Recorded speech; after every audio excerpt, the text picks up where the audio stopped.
Project title வந்து இ-வெஹிக்கிள். So இந்த இ-வெஹிக்கிள் பார்த்தீங்க அப்படின்னா ரெண்டு ரெனியூவபிள் ரிசோர்ஸஸை வச்சு ஒர்க் ஆகக்கூடியது. ஸோ நார்மலாக பார்த்தீங்க அப்படின்னா ஈவிலாம் வந்து பேட்டரிஸ்லாம் ஒர்க் ஆகுன்றது எல்லாருக்கும் தெரியும். ஸோ இப்போ பேட்டரியில் ஒர்க் ஆகுறது நம்ம வந்து சார்ஜிங் வந்து நம்ம கரண்ட்டில் தான் போடுவோம். ஸோ அது பார்த்திங்க அப்படின்னா நம்ம வீட்டில் உள்ள எலக்ட்ரிசிட்டியை வச்சு நம்ம யூஸ் பண்ணி கரண்ட்டில் போடுவோம். இப்போ சப்போஸ் நம்ம வந்து இப்போ ஹைவேஸில் போயிட்டுருக்கோம், எந்த சார்ஜிங் ஸ்டேஷனுமே இல்லை அப்படின்னா நமக்கு வந்து வெஹிக்கிள் வந்து ரன் பண்ண முடியாது. ஸோ இந்த ஈவியில் பார்த்தீங்க அப்படின்னா உங்களுக்கு வந்து ரெண்டு ரெனியூவபிள் சோர்ஸஸ் இருக்குது. ஒன்று வந்து சோலார் பேனல் வச்சுருக்கோம், இன்னொன்று விண்மில். ஓகேவா? ஸோ இது வந்து சோலார் எனர்ஜியை வந்து சோலார் பேனல் பார்த்தீங்க அப்படின்னா லைட் எனர்ஜியை வந்து உங்களுக்கு எலக்ட்ரிக் எனர்ஜியாக கன்வெர்ட் பண்ணி இந்த காரோட பேட்டரிக்கு தரும். ஓகேவா? ஸோ இது பார்த்தீங்க அப்படின்னா விண்டு மில். ஸோ விண்டு மில்னு பார்த்தீங்க அப்படின்னா இது வந்து ஸோ இதுக்குள்ளே விண்டு மில்க்குள்ளேயே ஒரு மோட்டார் இருக்கும். இது வந்து பேக் EMF மூலிமா நமக்கு வந்து எலக்ட்ரிசிட்டி வந்து ஜென்ரேட் பண்ணும். அதாவது விண்ட் எனர்ஜியை நமக்கு எலக்ட்ரிக்கல் எனர்ஜியாக கன்வெர்ட் பண்ணி தரும். ஓகே. ஸோ இதுக்குள்ளே பார்த்தீங்க அப்படின்னா உங்களுக்கு நிறைய காம்பனன்ட்ஸ் இருக்கும். ஸோ அந்த பிளாக் கலரில் SANCAன்னு இருக்கிறது அது வந்து பேட்ரி. ஸோ அது வந்து பேட்டரியோட பிராண்டு. ஸோ அந்த பேட்டரி பார்த்தீங்க அப்படின்னா உங்களுக்கு 12 வோல்டேஜ் ஒர்க் ஆகும். 12 வோல்டேஜ் 1.3 ஆம்ஸ் கரண்ட் ரேட்டிங் தரும். ஸோ நெக்ஸ்ட்டு அதுக்கு பேட்டரிக்கு அடுத்து பார்த்தீங்கன்னா ஒரு 7805 IC போட்டிருப்போம். அந்த IC மூலிமா தான் நமக்கு வந்து 12 வோல்டேஜ் வந்து 5 வோல்டேஜாக கன்வெர்ட் பண்ண முடியுது. ஸோ இங்கே பிளாக் கலரில் இருக்கு இல்லையா, ஸோ அது ESPன்னு போட்டிருக்கு இல்லையா, ஸோ அது பார்த்தீங்கன்னா மைக்ரோ கண்ட்ரோலர். அந்த கண்ட்ரோலர் வந்து என்ன பண்ணணும் அப்படின்னா பிரெயின் மாதிரி ஆக்ட் ஆகும். ஸோ அந்த கண்ட்ரோலர் தான் வந்து நம்ம EVயை வந்து கண்ட்ரோல் பண்ண போகுது. டேரக்ஷன்ஸை forward, backward, right, left, so அந்த மாதிரி கமாண்ட்ஸ் தான் ஸோ கண்ட்ரோல் வந்து கண்ட்ரோல் பண்ணும். ஓகே. ஸோ நெக்ஸ்ட்டு பார்த்தீங்க அப்படின்னா இந்த இடத்துல வந்து ரெட் கலரில் இருக்கு இல்லையா, ஸோ இது வந்து உங்களுக்கு L298N அப்படின்ற மோட்டார் டிரைவர் IC. இந்த மோட்டார் டிரைவர் பார்த்தீங்க அப்படின்னா உங்களுக்கு வந்து மோட்டார்ஸ் வந்து கண்ட்ரோல் பண்ணும். கண்ட்ரோலரால் தனியாக வந்து மோட்டாரை கண்ட்ரோல் பண்ண முடியாது. ஸோ கீழே 2 மோட்டர் போட்டிருக்கோம் இல்லையா, ஸோ இதுவும் தான். ஸோ இது பார்த்தீங்கன்னா 45 RPM மோட்டர் போட்டிருக்கோம். ஸோ நெக்ஸ்ட்டு பார்த்தீங்கன்னா இது இந்த மோட்டார் டிரைவர் மூலியமாக தான் கண்ட்ரோல் பண்ண முடியுது. ஸோ இந்த ரிலே பார்த்தீங்க அப்படின்னா நம்ம விண்டு மில் மோட்டரை வந்து கண்ட்ரோல் பண்ணுறதுக்கான இந்த ரிலே வந்து போட்டிருக்கோம். ஓகே. ஸோ நெக்ஸ்ட்டு பார்த்தீங்க அப்படின்னா அங்கே வந்து ஒரு பஸர் இருக்கு இல்லையா, ஸோ அந்த பஸர் வந்து அலர்ட்னஸ்க்காக. ஸோ இவ்வளோதான். ஸோ இந்த சைடில் பார்த்தீங்க அப்படின்னா நம்ம இங்கே வந்து ஒரு ஆன் ஆஃப் சுவிட்ச் கொடுத்துருக்கோம். ஸோ இந்த ரெட் கலர் லைட் வந்து எதுக்காக எரியுதுன்னா இந்த சோலார் பேனல் வந்து இப்போ இந்த லைட் பட்டுட்டு இருக்கிறதுனால உங்களுக்கு இந்த லைட் எரியுது. இப்போ நான் வந்து இப்போ லைட்டை மறைக்கிறேன், லைட் ஆஃப் ஆகிடுச்சிங்களா, ஓகேவா? ஸோ இப்படி தான் ஒர்க் ஆகும். இப்போ லைட் கிடைக்கிறப்ப உங்களுக்கு இது light charging indication. Okay.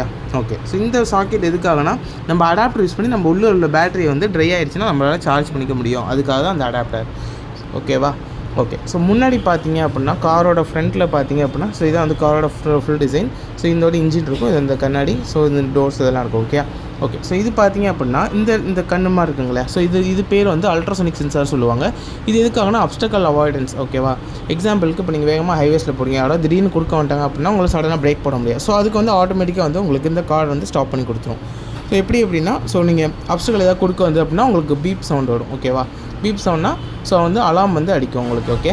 Okay. So next இது வந்து சும்மா ஹெட்லைட்டுக்காக கொடுத்துருக்குறோம். ஓகே. ஸோ இந்த EV வந்து நம்ம எப்படி கண்ட்ரோல் பண்ண போகிறோம் அப்படின்னா நம்ம வந்து மொபைல் மூலமாக கண்ட்ரோல் பண்ண போகிறோம். ஸோ இதுக்கு வந்து நீங்கள் நார்மல் ப்ளூடூத் வந்து போகணும். ஓகே. ஸோ ப்ளூடூத் போகிறதுக்கு முன்னாடி நீங்கள் கிட்ட வந்து ஆன் பண்ணிக்கணும். ஸோ கிட்ட வந்து இப்படி தான் இருக்கும். ஸோ ஆன் பண்ணதுக்கு லைட்டெல்லாம் எரியும். ஓகே. ஸோ இப்போ நீங்கள் வந்து நார்மல் ப்ளூடூத்துக்குள்ளே போகணும்.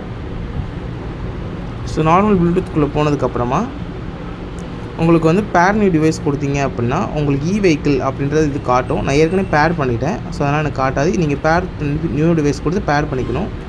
ஸோ நெக்ஸ்ட்டு பார்த்தீங்கன்னா இங்கே ப்ளே ஸ்டோர் போயிட்டு இங்கே சீரியல் ப்ளூடூத்னு ஒரு ஆப் இருக்கு இல்லையா, ஸோ இந்த ஆப்பை வந்து நீங்கள் இன்ஸ்டால் பண்ணிக்கணும். ஸோ இந்த ஆப்பை வந்து நீங்கள் இன்ஸ்டால் பண்ணிட்டு இந்த ஆப்புக்குள்ளே போனீங்க அப்படின்னா ஸோ இந்த டிவைசஸ் அப்படின்னு இருக்கும். ஸோ அந்த டிவைசஸ் தொட்டிங்கன்னா உங்களுக்கு இ-வெஹிக்கிள் அப்படின்றது காட்டும். ஸோ இது தொட்டிங்கன்னா உங்களுக்கு வந்து கனெக்டட் அப்படின்ற மாதிரி வந்துடும். ஸோ இப்போ வந்து கனெக்டட் டு இ-வெஹிக்கிள் அப்படின்றது வந்துடும். ஓகே. ஸோ நெக்ஸ்ட்டு பார்த்துங்க, இப்போ நான் வந்து ஸோ நம்ம இப்போ வந்து இ-வெஹிக்கிள் வந்து கனெக்ட் பண்ணிட்டோம். ஸோ கமெண்ட்ஸ் என்னென்ன அப்படின்னா கேபிட்டல் F கொடுத்தோன்னா ஃபார்வர்ட் போகும். ஸோ இப்போ வந்து ஃபார்வர்ட் கமெண்ட் கொடுத்துருக்கோம், ஃபார்வர்ட் போகுது. இப்போ அப்சக்கல் வந்து மோத போகுது. ஓகேவா? ஸோ இது வந்து மோதாமல் நமக்கு வந்து இந்த இடத்துல வந்து இப்போ ஸ்டாப் கமெண்ட் ஆகியிருக்கு. அப்சக்கல் அவாய்டன்ஸில். ஸோ இப்போ நெக்ஸ்ட்டு நம்ம இப்போ ஸ்டாப் கொடுத்துட்டோம் அப்படின்னா ஸ்டாப் ஆகிரும். இப்போ பேக்வேர்டு கொடுத்தோம் அப்படின்னா பேக்வேர்டு வரணும். ஸோ இதே மாதிரி நீங்கள் கேபிட்டல் B கொடுத்தீங்கன்னா பேக்வேர்டு வரும். ஸோ ஸ்டாப் கொடுத்தீங்க அப்படின்னா ஸ்டாப் ஆகிரும். கேபிட்டல் R கொடுத்தீங்கன்னா ரைட் திரும்பும். ஸோ திரும்பி ஸ்டாப் கொடுத்தீங்கன்னா ஸ்டாப் ஆகிரும். ஸோ விண்டு மில் பார்த்தீங்கன்னா ரன்னிங் கண்டிஷனில் உங்களுக்கு சுற்றும். ஸோ அப்டக்கல் வந்து டிடெக்ட் ஆகிறப்ப இப்போ நீங்கள் எக்ஸாம்பிளுக்கு நான் இப்போ ஒன்று வச்சு காட்டுறேன். ஸோ இப்போ நான் வந்து லெஃப்ட் கமெண்ட் கொடுக்குறேன். ஸோ லெஃப்ட்டு திரும்புது. ஸோ ஸ்டாப் ஆகிறப்ப உங்களுக்கு ஸ்டாப் ஆகிடும். ஓகே. ஸோ இப்போ நம்ம வந்து அப்ஸ்டக்கல் வச்சு பார்ப்போம் இடையில. ஸோ இப்போ நான் ஃபார்வர்ட் கமாண்ட் கொடுக்குறேன். நமக்கு அப்ஸ்டக்கல் வந்து இடையில இருந்ததுன்னா பஸ்ஸர் சவுண்ட் கேட்கும். ஸோ பஸ்ஸர் சவுண்ட் கேட்குதுங்களா? ஸோ நம்மளுக்கு அப்ஸ்டக்கல் நகர்றப்ப நமக்கு நார்மல் கண்டிஷன் போயிடும். ஓகேயா? ஸோ நம்ம திரும்பி ஸ்டாப் கொடுத்து ஸ்டாப் பண்ணிக்க வேண்டியது தான். ஸோ இப்போ அந்த சேர் அப்ஸ்டக்கல் டிடெக்ட் பண்ணியிருக்கா? ஸோ இப்போ இந்த சேர் எடுத்துட்டோன்னா நார்மல் கண்டிஷன்ஸ் போயிடும். ஸோ நம்ம ஸ்டாப் கொடுத்து ஸ்டாப் பண்ணிக்க முடியும். ஓகேயா? ஸோ இந்த அல்ட்ராசோனிக் சென்சார் வந்து எப்படி ஒர்க் ஆகும் அப்படின்னா, அல்ட்ரா சவுண்ட்ஸ் வந்து எமிட் பண்ணும். ஸோ இது வந்து டிஸ்டன்ஸ் வந்து கால்குலேட் பண்ணி அந்த கண்ட்ரோலருக்கு தரும். ஸோ உள்ளே பார்த்தோம்ல ஒரு கண்ட்ரோலர், ஸோ அதுதான் அது. ஸோ நீங்கள் அது மாதிரி தான் இங்கே வந்து ஒர்க் பண்ண முடியும். ஸோ இது பார்த்தீங்கன்னா டிரான்ஸ்மிட்டர் வந்து அல்ட்ரா சவுண்ட்ஸை வந்து உங்களுக்கு டிரான்ஸ்மிட் பண்ணும், ரிசீவ் பண்ணும். ஸோ இது ரெண்டுத்துக்கும் நடுவில் உள்ள டிஸ்டன்ஸை கால்குலேட் பண்ணி நமக்கு வந்து சென்ட் பண்ணும் கண்ட்ரோலர் இருக்குது. ஓகேயா? ஓகே. ஸோ அவ்வளோதான் இதில் உள்ள யூஸ் பண்ணிக்க பேராமீட்டர்ஸ். இது ரெண்டு 12 வோல்ட் எல்இடி. ஸோ அவ்வளோதான். ஸோ இது பார்த்தீங்கன்னா ஒரு 5 volt DC motor. Okay, thank you.